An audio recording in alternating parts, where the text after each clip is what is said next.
समय का खेल कोई मिटा नहीं सकता, पंडित और यमदूत की कहानी।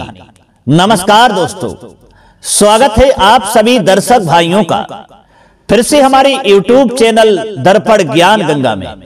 प्रिय दोस्तों, आज फिर से इस वीडियो में लेकर के आए हैं आपके लिए एक बहुत ही अच्छी जानकारी अर्थात एक बहुत अच्छी ज्ञानवर्धक कहानी। इस कहानी में आज हम आपको बताएंगे कि समय का खेल कोई दुनिया में मिटा नहीं सकता। यह कहानी एक पंडित और यमदूत की है। कहानी बहुत ही शिक्षाप्रद और रोचक है।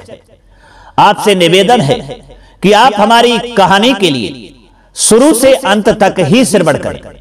वीडियो की समाप्ति होने तक आप हमारे चैनल पर बने रहें, क्योंकि ये कहानी आपके लिए बहुत अच्छी सीख देकर के जाएगी।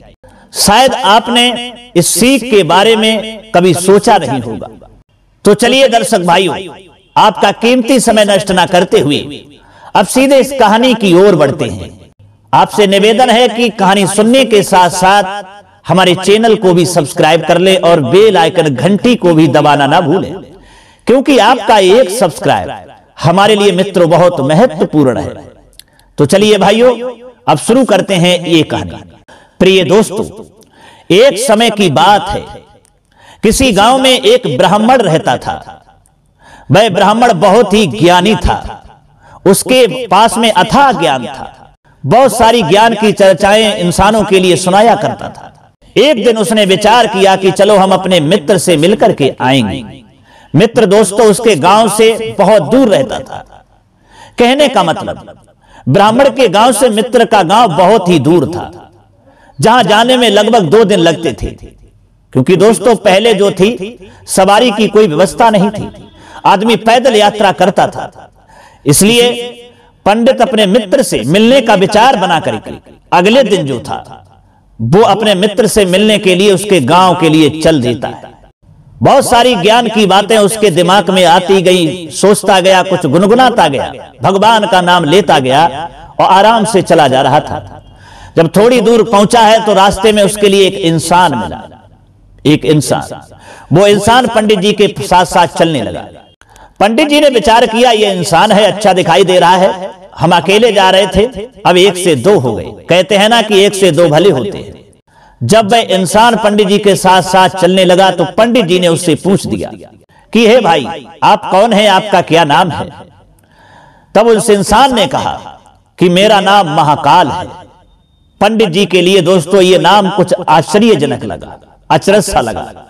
लेकिन पंडित जी ने महाकाल का नाम का अर्थ जानने के लिए कुछ ज्यादा गौर नहीं किया। विचार किया, छोड़ो क्या मतलब है, होगा इनका नाम महाकाल, लेकिन हमारे साथ चल रहे हैं यही बहुत है, हम 2 लोग हो गए।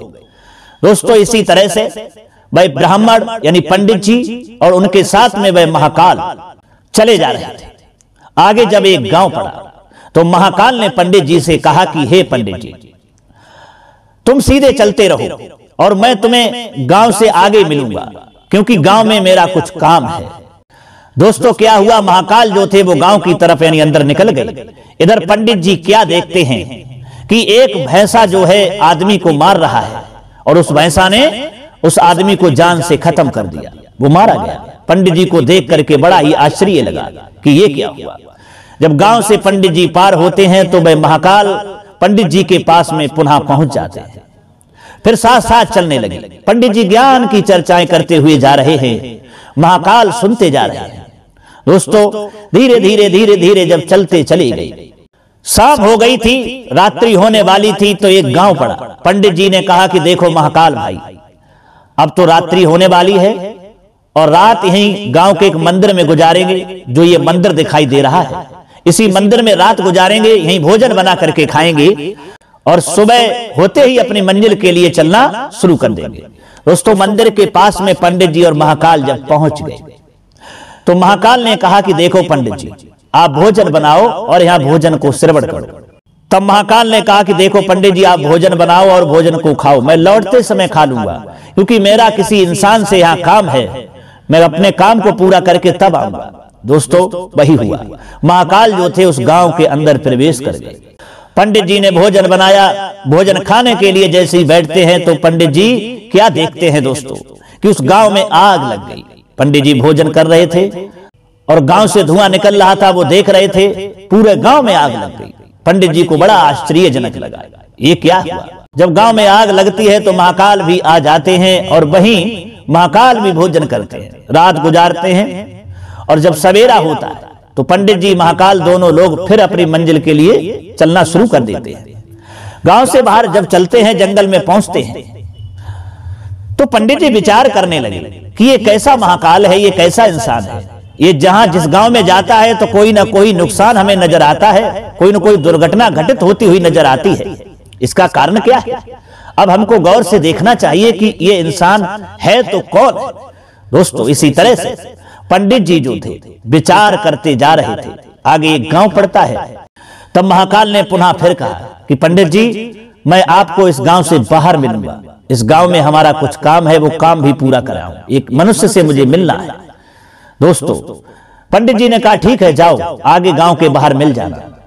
अब जैसे ही महाकाल गए तो पंडित जी रुक गए और देखने लगे कि कुछ तो गड़बड़ है, कि ये इंसान जहां जाता है तो कोई ना कोई दुर्घटना घटित हो जाती है। अब हम आगे इससे बाद में मिलेंगे, पहले देखेंगे कि ये जाता कहां है। दोस्तों, महाकाल गांव के अंदर प्रवेश कर गए। फिर पंडित जी ने क्या देखा कि कुछ रोने जैसी आवाज सुनाई दी। पंडित जी ने देखा कि किसी के लड़के को सांप ने काट लिया। उसके परिवार वाले रोते हुए चले आ रहे हैं। और जैसे ही पंडित जी ने देखा कि सांप ने काट लिया, सब रो रहे हैं, तो महाकाल भी पंडित जी के पास में आ गए। पंडित जी ने वहां तो कुछ नहीं पूछा। उस गांव से बाहर हुए तो पंडित जी कहने लगे, आप ये बताओ आप कौन हैं? आप बहुत दूर से मेरे साथ साथ चले आ रहे हैं। आप जहां भी जिस गांव में घुसते हैं वहां कोई ना कोई दुर्घटना हो ही जाती है, कोई ना कोई हार नुकसान हमको दिखाई देता है। आप हैं तो हैं कौन? आपने अपना नाम भी बताया तो बड़ा अचरज का नाम बताया, आप महाकाल हैं।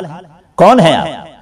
दोस्तों, तब महाकाल कहने लगे, हे पंडित जी, आप तो बहुत ज्ञानी हैं और आपको ज्ञानी देख करके तभी तो मैं आपके साथ चल रहा था, क्योंकि मैंने सोचा कि जिस मनुष्य के पास में अगर अपार ज्ञान है, अथाह ज्ञान है, तो उसके ज्ञान को सुनना चाहिए, क्योंकि ज्ञान जो है वो हमेशा मनुष्य के जीवन में कभी न कभी काम आता है। इसलिए मैं तुम्हारे साथ चल रहा था। आप हमारे बारे में जानना चाहते हो कि मैं कौन हूं? तो पंडित जी कहने लगे, हाँ महाकाल भाई, मैं जानना चाहता हूं कि आप हैं तो कौन हैं। अरे आप 3 गांव में घुसे तो तीनों गांव में दुर्घटना हुई, आप हैं कौन? तब महाकाल कहते हैं कि हे पंडित जी, आप ज्ञानी होते हुए भी मुझे नहीं पहचानते? अरे आपको दिखाई नहीं देता? मैं यमदूत हूं, यमराज का दूत। जैसा यमराज कहते हैं वैसा मुझे करना पड़ता है। मैं यमराज की आदेश का पालन करता हूं। आपने देखा कि 3 गांव में मैं घुसा तो 3 गांव में यह घटना घटित हुई, इनकी मौत थी। इसी तरह से मुझे आना था और ले जाना था और मेरे साथी उसको ले गए। पंडित जी ने सुना कि आप यमदूत हैं? बोले हाँ, मैं यमदूत हूं। मैं प्राणियों के प्राण हर करके ले जाता हूं, जिसकी जिस विधि मौत लिखी है उसी अनुसार मैं आता हूं, ले जाता हूं। दोस्तों, पंडित जी जो थे महाकाल के शब्द सुनकर के बड़ा घबरा से गए कि ये यमदूत हैं। उसके बाद में पंडित जी को दोस्तों भरोसा नहीं हुआ। पहचान तो लिया कि ये लगता तो यमदूत ही हैं। ये जहां जहां जिस गांव में गए वहां कोई ना कोई घटना घटित हुई। इससे हमें यह साबित होता है कि ये यमदूत ही हो सकते हैं, लेकिन हम पूर्ण तरीका से संतुष्ट नहीं हैं कि ये यमदूत हैं। तो पंडित जी ने पूछ दिया, अरे भाई यमदूत भाई, जरा ये बताओ, अगर आप यमदूत हैं तो हमारे मित्र की मृत्यु कैसे होगी और कब होगी? तब यमदूत कहते हैं कि आप ज्ञानी होते हुए भी नहीं जानते कि मित्र की मौत कैसे होगी? बोले मुझे नहीं पता। तब यमदूत ने कहा कि तुम्हारे मित्र की मौत तुम्हारी नजरों के सामने होगी और तुम उसके कारण बनोगे। बोले क्या? जवाब दिया, हाँ मेरा यह वचन सत्य है। तुम्हारे मित्र की मौत तुम्हारे समक्ष होगी और तुम ही उसके मौत के कारण बनोगे। दोस्तों, ये सुनकर के पंडित जी और घबरा गए। पंडित जी सोचने लगे, ये यमदूत साहब क्या कह रहे हैं? हम अपने मित्र को देखने के लिए जा रहे हैं और हम ही अपने मित्र की मौत का कारण बनेंगे? तो ठीक है, मैं अपने मित्र से मिलने के लिए ही नहीं जाऊंगा, मैं यहां से पुनः वापस घर लौट जाऊंगा। देखें हम अपने मित्र की मौत का कारण कैसे बनता। कहा कि यमदूत भाई, अब मैं आगे नहीं जा सकता। बोले क्यों? बोले हम अपने मित्र की मौत का कारण नहीं बन सकता। मेरे वजह से हमारे मित्र की मौत मेरे सामने होगी तो हम अपने मित्र की मौत कैसे देखूंगा? इसलिए मैं नहीं मिलूंगा, मैं बिना मिले ही मित्र से अपने घर वापस जा रहा। दोस्तों, यमदूत कहते हैं कि पंडित, आप ज्ञानी होते हुए भी ऐसी बातें कर रहे हो। अरे मैंने कहा कि मेरा वचन सत्य है और तुम इस समय के खेल को नहीं बदल सकते। ये जो समय का खेल है इसको दुनिया में कोई बदल ही नहीं सकता है। दोस्तों, पंडित जी कहते हैं वो बात तो सही है, लेकिन मैं जाऊंगा ही नहीं अपने मित्र से मिलने के लिए, जो मैं उसकी मौत का कारण बना। इतना कहने के बाद दोस्तों, पंडित जी अपने घर के लिए पुनः वापस मुड़ते हैं और चलते हैं।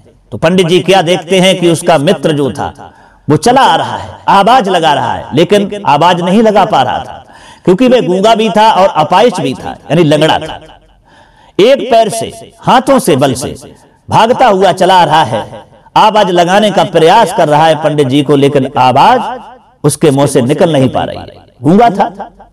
पंडित जी ने देखा तो बड़ा आश्चर्य में पड़ गए। अब तो पंडित जी का दिल धड़कने लगा, ये क्या हो रहा है? ये तो यमदूत की बात सत्य होती हुई नजर आ रही है। दोस्तों, पंडित जी के देखते देखते वह उसका मित्र गूंगा और अपाहिज आ जाता है और आकर के पंडित जी के पास में बड़ा प्रसन्न हो जाता है और कहता है कि मैं तुम्हारे पीछे बहुत देर से पड़ा हूं, मैं तुम्हारे पीछे भाग रहा हूं, हाथों के बल से कड़िल रहा हूं जमीन पर, आवाज लगाने का प्रयास कर रहा हूं, लेकिन मेरे मुंह से आवाज साबित निकल नहीं पा रही है क्योंकि वो गूंगा था। इस तरह से इशारों से पंडित जी को समझा रहा था, लेकिन पंडित जी उसके इशारे समझ रहे थे और इतना समझाने के बाद में उस गूंगे ने, अपाहिज ने पंडित जी के सामने ही अपने प्राण छोड़ दिए। ये देख करके दोस्तों पंडित जी और ही ज्यादा घबरा गए, कहने लगे, यमदूत भाई तुम्हारी तो बात सत्य हो गई, ये कैसे हुआ? तब यमदूत ने समझाया कि तुम्हारा मित्र तुमसे मिलने के लिए आया था और तुम उससे मिलने के लिए चल दिए, इसलिए उसे पता चला कि तुम उसके घर उससे मिलने के लिए जा रहे हो, तो वह भी तुम्हारे पीछे ही तब से भाग रहा है और मैं इसको देख रहा हूं। पंडित जी बोले, तो तुमने बताया क्यों नहीं? जवाब दिया, मुझे बताने के लिए यही तो इजाजत नहीं है कि मैं तुमको बता देता कि तुम्हारा मित्र पीछे आ रहा है। मेरे लिए जो आदेश हमारे यमराज करते हैं वही हम करता हूं। और इसने प्राण छोड़ दिए, इसके शरीर में शक्ति नहीं थी, ये बुढ़ापा था, इसलिए आपसे मिलने के लिए भागता रहा, आपको बुलाने का प्रयास करता रहा। आपके पीछे भागते भागते शरीर की शक्ति छीण हो गई और इसे अटैक पड़ गया, ये मर गया, क्योंकि इसकी मौत का कारण तुम ही बन गए हो। दोस्तों, पंडित जी को यह देख करके सुन करके बड़ा ही दुख हुआ। यमदूत कहते हैं कि तुम तो ज्ञानी हो और तुमको भी ऐसा दुख हो रहा है। तुम शायद ये नहीं जानते कि इस दुनिया में हर प्राणी को जाना है और ज्ञानी होते हुए भी इतना दुख व्यक्त कर रहे हो।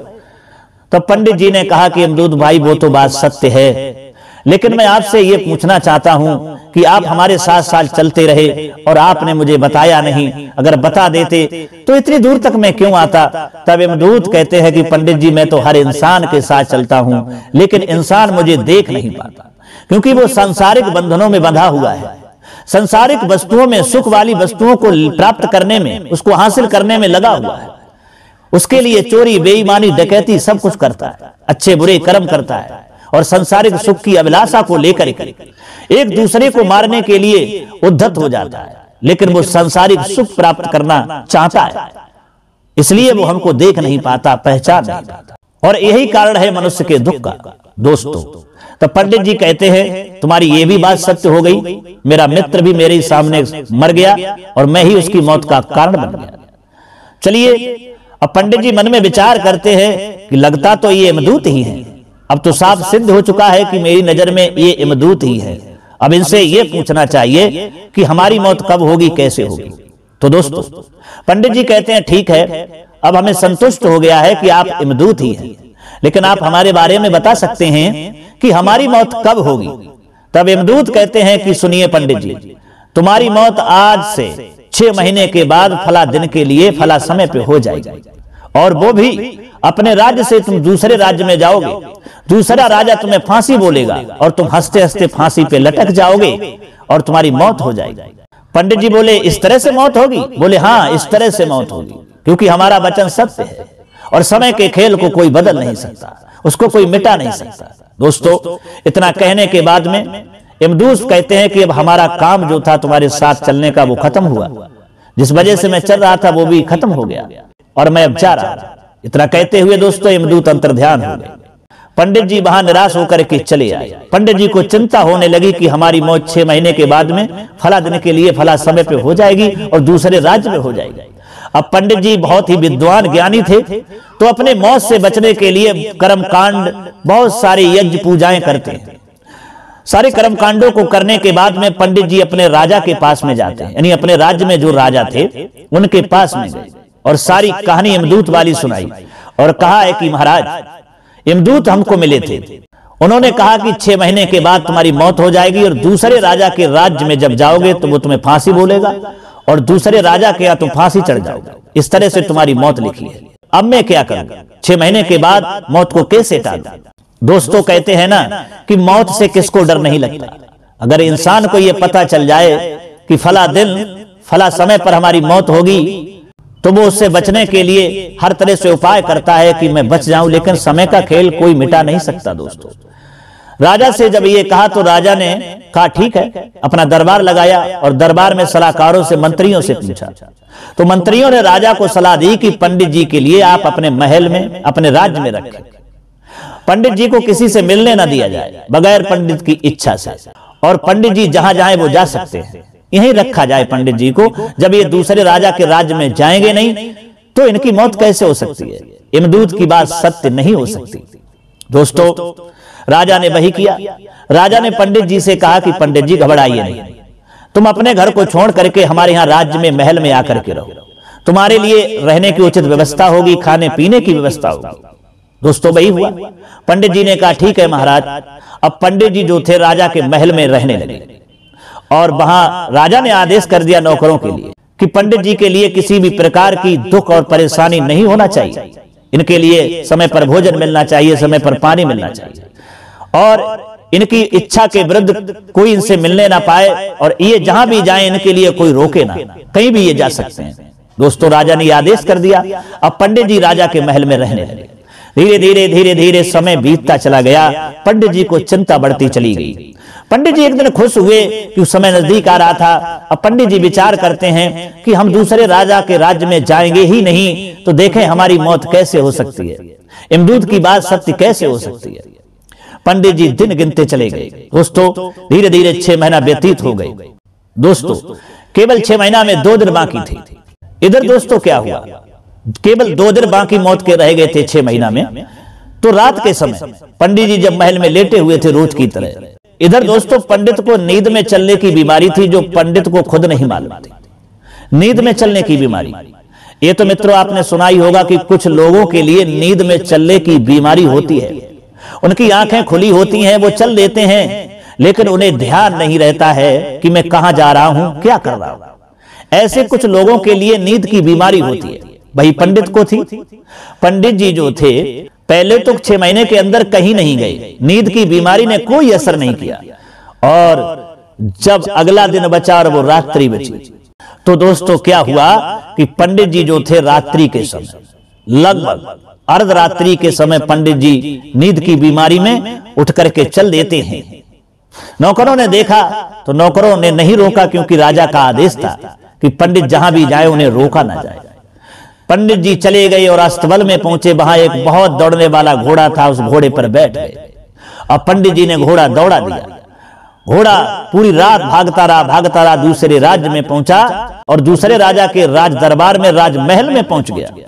और सीधे राजा जहां अपने महल में अपनी रानी के साथ शयन कक्ष में सो रहे थे, वहीं जाकर के उनका घोड़ा रुक गया पंडित जी का, क्योंकि रात्रि का अंतिम पहर था, नौकर चाकर सब सो रहे थे। घोड़ा जाकर के जहां राजा रानी के साथ सो रहे थे वही रुक जाता है। पंडित जी नींद की बीमारी में उतरते हैं और रानी के बगल में सो जाते हैं। इधर जब सवेरा हुआ और राजा जैसे ही जगा तो पंडित जी को सोता हुआ देखा। राजा को क्रोध आया। राजा ने उठाया, कौन है तू, कहां से आया है, हमारी रानी के पास में सो रहा है। पंडित जी उठे, बोले कौन, मैं यहां कैसे आया, आप कौन है। तब राजा कहता है कि मैं तो राजा हूं, तू हमारी रानी के पास कैसे सोया। पंडित जी कहते हैं कि देखिए राजा साहब माफ करना, मुझे नहीं मालूम कि मैं यहां कैसे आया और आपकी रानी के पास कैसे सो गया। आप इतना क्रोध मत दिखाइए। पंडित जी ने वही यमदूत वाली कहानी सुनाई कि मैं अपने राजा के राज्य में वहां महल में रह रहा था छिप करके।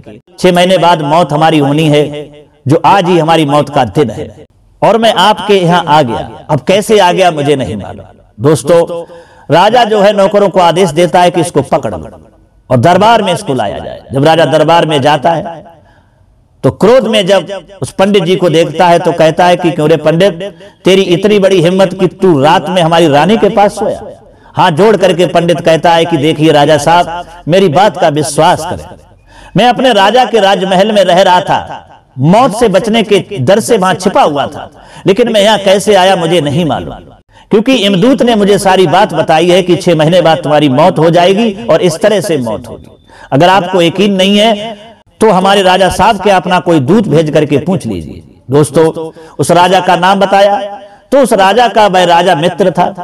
वह राजा पंडित जी वाले राजा के यहाँ पत्र भेजता है, एक दूत पत्र लेकर के जाता है और राजा जब उस पत्र को पढ़ता है तो अपने पत्र में भी लिख देता है कि जो पंडित जी कह रहे हैं वो बात सत्य है। दूत लेकर के आता है। इधर राजा ने पंडित जी को फांसी लगाने का आदेश कर दिया और तब तक वो दूत आ गया पत्र लेकर के। वो पत्र पढ़ा तो उसमें बात सत्यता थी। अब राजा बड़ा चक्कर में पड़ गया। राजा सोचने लगा कि मित्र ने कहा है हमारे कि पंडित जी को फांसी न लगाई जाए क्योंकि ये बात सत्य है और मैंने इसको फांसी लगाने का हुक्म कर दिया। अब मेरे मित्र की बात कैसे सत्य हो और हमारी बात कैसे सत्य हो। दोस्तों, राजा बड़ा आश्चर्य में पड़ गया। राजा ने अपने मंत्री सलाहकारों से पूछा कि अब क्या करना चाहिए। तब मंत्री ने सलाह दी कि देखिए राजा साहब, तुम पंडित जी के लिए सूत के धागे से फांसी लगाओ, क्योंकि सूत के धागे से फांसी लगेगी नहीं, धागा टूट जाएगा और तुम्हारे मित्र की बात भी सत्य हो जाएगी और तुम्हारी भी बात सत्य हो जाएगी, तुम्हारा भी आदेश का पालन हो जाएगा। दोस्तों, राजा के लिए वह बात बड़ा ही उचित सूझी। राजा ने वही किया, अपने सैनिकों से नौकरों से कहा कि सूत के धागे से पंडित जी को फांसी लगाई जाए। अब सूत के धागे से पंडित जी को जब फांसी लगाने का हुक्म हुआ तो पंडित जी बड़ा प्रसन्न हुए, बोले ठीक है, सूत के धागे से फांसी लगी ही नहीं पाएगी। अब पंडित हंसते हंसते फांसी के फंदे पर लटकने के लिए आगे बढ़ते हैं दोस्तों, और हंसते हंसते सूत के धागे का वो फांसी का फंदा अपनी गर्दन में डाल लेते हैं और जैसे ही फांसी लगाई जाती है तो दोस्तों वह सूत का धागा उनकी गर्दन में घुस जाता है, जिससे रक्त बहने लगता है। पंडित जी जमीन पर गिर जाते हैं और छटपटाने लगते हैं और छटपटाने के बाद में थोड़ी देर के बाद में पंडित अपना दम तोड़ देते हैं। राजा ने देखा और राज दरबारियों ने देखा तो वे दंग रह गए। बताइए, सूत के धागे से फांसी लग गई। अब राजा को बड़ा दुख हुआ। सब लोग सोचने लगे, कहते हैं ना कि समय का खेल कोई बदल नहीं सकता। यमदूत ने पंडित जी से कहा था वो बात सत्य हो गई। सूत के धागे से कभी किसी को फांसी नहीं लगती और आज यमदूत की बात सत्य होने के लिए इस कच्चे धागे से भी पंडित जी को फांसी लग गई। दोस्तों, फिर राजा ने विधि पूर्वक पंडित जी की वो लैस उसके यहाँ भिजवा देते हैं। तो दोस्तों, ये कहानी थी पंडित जी और यमदूत की। इस कहानी से साफ सिद्ध होता है, ये कहानी सिखाती है कि समय के खेल को कोई बदल नहीं सकता, चाहे कितनी भी कोई कोशिश क्यों ना कर ले। जैसा विधाता ने लिख दिया है, जिस बहाने से इंसान की मौत लिख दी है, वो उसी बहाने से जाएगा। चाहे अगर उसको पता ये क्यों ना चल जाए कि फला दिन हमारी मौत होगी, वो कितना भी उपाय बचने के लिए क्यों ना करे, लेकिन उस विधाता के खेल को समय को कोई मिटा नहीं सकता। यही कहानी आपके लिए सिखाती है। तो दोस्तों, कैसी लगी कहानी? अगर ये कहानी आपको अच्छी लगी है, पसंद आई है, तो कमेंट बॉक्स में जरूर बताइएगा। हो सके तो अपने मित्रों के लिए शेयर कीजिएगा। अब दोस्तों, क्षमा चाहते हैं, पुनः मिलते हैं अगली वीडियो में किसी और नई चर्चा में। तब तक के लिए सब्सक्राइबर बंधु एवं दर्शक भाइयों के लिए राधे कृष्णा, ओम नमः शिवाय, नमस्कार।